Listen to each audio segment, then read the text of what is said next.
Pemirsa, Latepan deui sareng abdi Adina Hermisa dina Saputar Berita edisi Sabtu 3 April 2016. Kanggo ngadadarkeun warta anu paling up to date sareng terpercaya.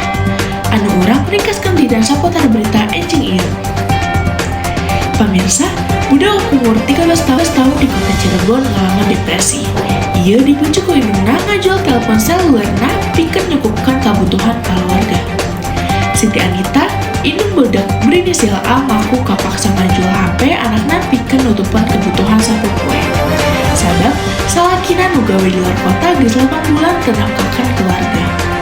Sanggeus kajadian, kaayaan budak cikal warga Bedeng, Desa Pekiringan, Kecamatan Kesambi, dugi sering ngalamun jeung kaayaan emosina geus teu kaambah. Ningali kaayaan anakna anu kitu, Anita teras berinisiatif pikeun ngalakukan ngerugian tapi henteu hasil anu positif. Anita oge nyandang anakna pikeun perawatan medis sareng dinyatakan diserang depresi. Sanajan kitu, nepi ka ayeuna kaayaan Arya tacan nikat sabab geus ngharapkan masalah ekonomi dina mawa Arya pikeun perawatan rutin. Eta anu kuring laporkeun ayeuna Adina Hermisa sareng sakumaha awak anu dinugaskeun parantos mundur. Hatur nuhun, wilujeng enjing sareng pendak deui.